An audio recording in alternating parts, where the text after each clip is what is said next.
semaphore there, again, that's another union switching signal. This is a general railway signal. And another difference, those ones over there, you noticed how when they went to the clear position, they moved down. And those are called lower quadrant signals because they operate through the lower quadrant of a circle. This is an upper quadrant because it operates through the upper quadrant of a circle.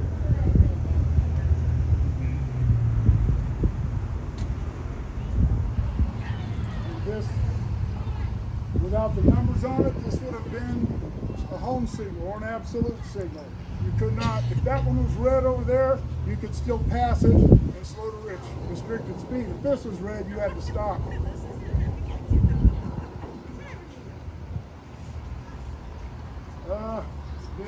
The MCI, this white light, we had ours were so cheap, we just had a little light bulb.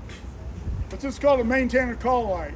If you were a signal maintainer and you wanted to work at a control point, you would get hold of the dispatcher. He would give you permission to work there. And if you were doing whatever you were doing there and you looked up and saw that lit, that meant the dispatcher needed to get a hold of you.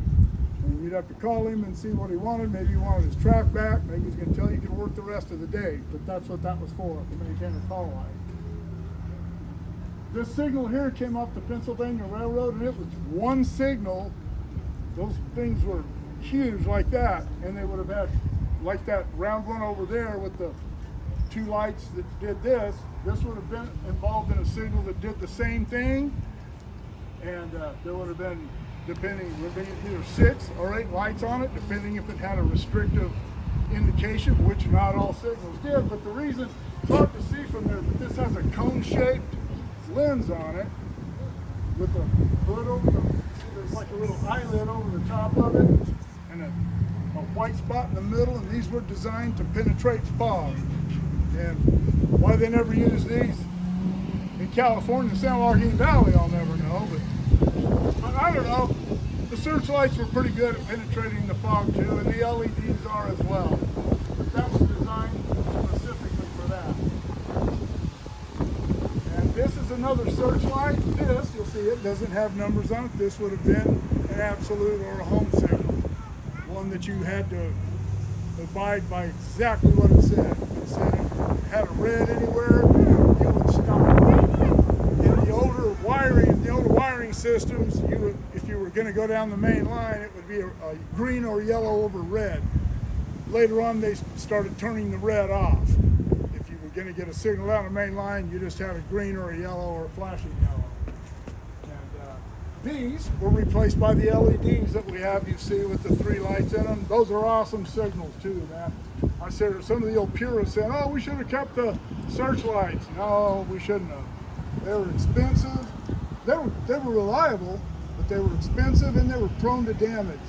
And they were really prone to vandalism. You can shoot an LED, have multiple bulbs in them. So you can shoot an LED and it won't put the signal on, unless you shoot it with a shotgun, I guess. But yeah, these LEDs are really good signals.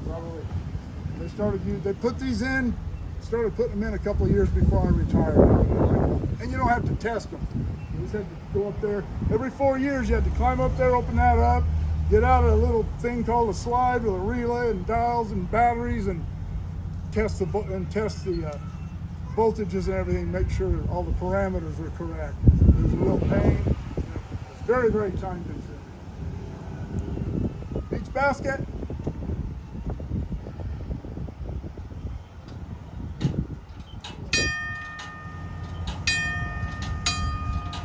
This is just a different style of wigwag, and I'm told that they had these structures around them, which I've never seen a peach basket. So if anybody's seen one, is that what they look like? They're just to keep things from hitting the wigwag and damaging the mechanism. And 2 trains. You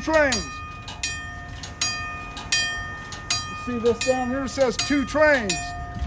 Back when they used these type of crossing warning systems where they didn't have gates that actually kept you from crossing the tracks, a car might pull up, this might be operating, there's a train sitting at the station loading passengers, and he's 50 feet from the crossing, and people think, oh, that's because he's stopped there, and they take off, and a train comes out from behind that train and kills a carload of people.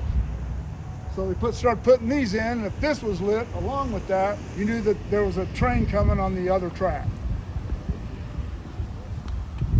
Obviously today you have crossing gates, and never, ever, ever, for any reason, go around the gate that's down unless there is a railroad employee or a law enforcement officer that tells you to do so. The train that kills you is the one you didn't see. Always remember that. Never cross a train. I don't care if you can't see a train for 2 miles. Don't take your chances. And besides that, if you go around and get caught, it's well, 15 years ago it was a $500 ticket. So there you go. If you can afford it, I guess. This is just another searchlight here, another Union switching signal.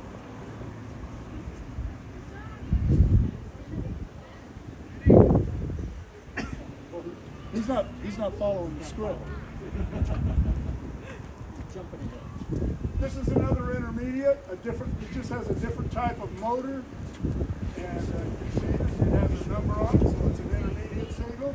And it has the little pointed things on the end. Those are to keep birds from landing on them and pooping on the blade. But it's another upper quadrant, just like that one. It has a different type of, that one has a mechanism in it that actually has looks like a wire, it's not very big, a piece of steel that goes up the mast that operates it. That's what that one over there is operated by individual motors. This one has a motor in the back. You open it up, you can't even see it. It's all covered up. I have a YouTube channel. Anybody's interested, I'll give you a card when we're done here. But me and Doug went through these, and I made a video of how the insides of all of these work. And I was really disappointed when I couldn't see how that one worked. See, this one over here, this is another one that came off the Pennsylvania Railroad. Right now it's in the stop position. That is the restrict position. That's like the lunar that we talked about over there. That is green, or go, and that would be the same as yellow. And I don't know, Bill was very, very well connected and very much into the railroad, and he acquired these signals. He acquired all these from all over America, and he had signals that didn't make it to this collection that he had gotten from all over the world. He had signals from Scotland, Ireland, England. He had them from everywhere. The electronics that made a lot of the work that were from China and Russia. It was an amazing collection. It's a shame Bill didn't get to see this. He would have loved it. When those were in his backyard, people would just stop at his house and say, wow, and he'd say, come on back. He loved showing them off. When I came up here and started being a docent, they said, well, we don't want to use the signals too much or wear them out. And it's like Bill would be rolling in his grave if he knew you weren't operating these things. If they break, we'll fix them. But anyway, I hope you enjoyed that. Does anybody have any questions? Oh. Thanks. I'm glad you enjoyed it.